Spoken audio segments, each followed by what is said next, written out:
6 start करेंगे, जिसका chapter का नेम है आपका ऊष्मागतिकी और टॉपिक है हमारा ऊष्मा।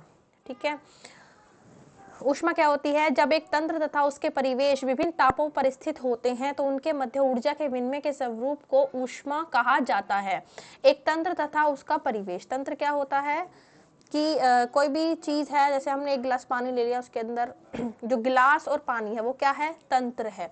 और परिवेश क्या है? उसके बाहर की चारों तरफ की चीजें, जितनी भी मतलब चारों तरफ का जो वातावरण है वो उसका क्या होगा? परिवेश होगा।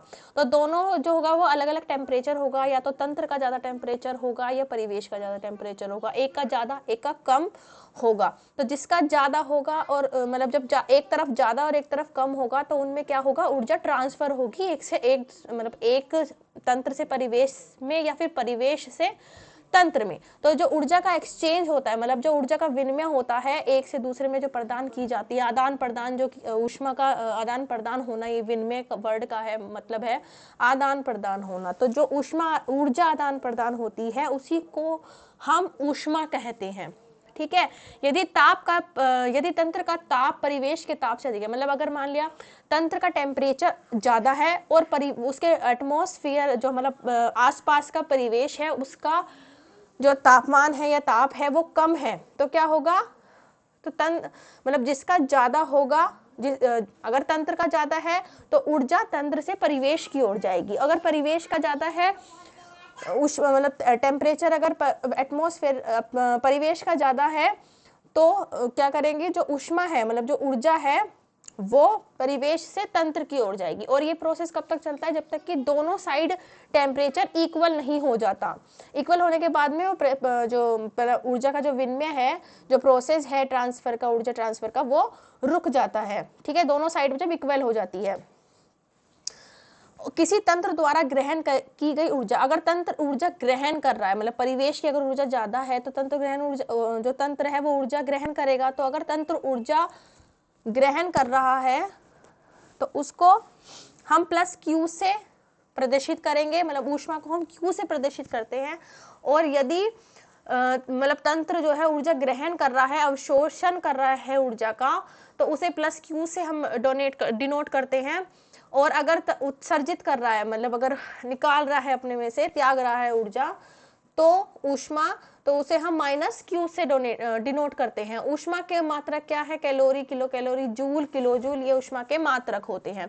फिर सेकंड है हमारा कार्य। कार्य कैसे मानते हैं? कार्य दो कारकों तीव्रता कारक तथा क्षमता कारक के गुणनफल के रूप में व्यक्त किया जाता है। कार्य क्या हो? जो भी आप चीज करते हो, खा रहे हो, पी रहे हो, चल रहे हो, ये सब हमारा क्या है? कार्य है। सभी चीज हम मतलब कार्य के अंदर आती है। तो कार्य को हम निकालते कैसे हैं? तीव्रता कारक, मतलब जो हमने काम किया है वो किस स्पीड से किया है, किस इंटेंसिटी से किया है, इनटू क्षमता कारक, उस काम को करने की हमारी कैपेसिटी क्या है। इन दोनों को हम मल्टीप्लाई कर देते हैं, हमारा कार्य निकल जाता है। इसमें कार्य की बहुत सारी फॉर्म दी हुई है। गुरुत्वाकर्षण कार्य है, विद्युत कार्य है, संकुचन तथा प्रसार कार्य है।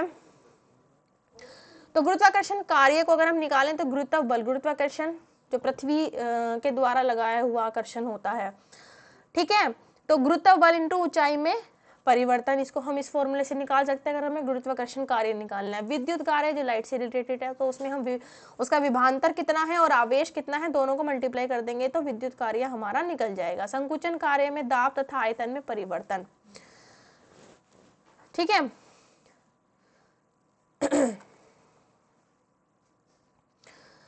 फिर है यांत्रिक कार्य। यांत्रिक कार्य क्या है? किसी यांत्रिक कार्य उस समय संपन्न माना जाता है जबकि किसी बिंदु पर लगाया गया बल बिंदु को बल की दिशा में विस्थापित कर दे। मतलब यांत्रिक कार्य क्या होता है? अगर कोई भी चीज है उस पर हम फोर्स लगा रहे हैं, ठीक है, तो फोर्स लगाने के बाद में वो अपनी स्थान से जितना, मतलब बल की दिशा में जिस साइड हम उस पर फोर्स लगाएं उस साइड वो अगर अपने स्थान से विस्थापित हो जाए, मतलब अपने स्थान से हट जाए, तो उस समय उस बल को क्या कहेंगे या उस कार्य को हम क्या बोलेंगे? यांत्रिक कार्य बोलेंगे। तो कार्य बराबर आरोपित बल, कितना फोर्स लगाया गया है, इनटू विस्थापन, और उसमें कितना उसने अपने स्थान से विस्थापन किया, मतलब अपने स्थान को चेंज किया है, कितना उसमें वो अपने स्थान से हटा है। तो इसको हम W into F into DL करके भी निकाल सकते हैं। ठीक है, या फिर P इंटू एरिया, मतलब F को हम बल को हम P into area into DL करके भी निकालते हैं।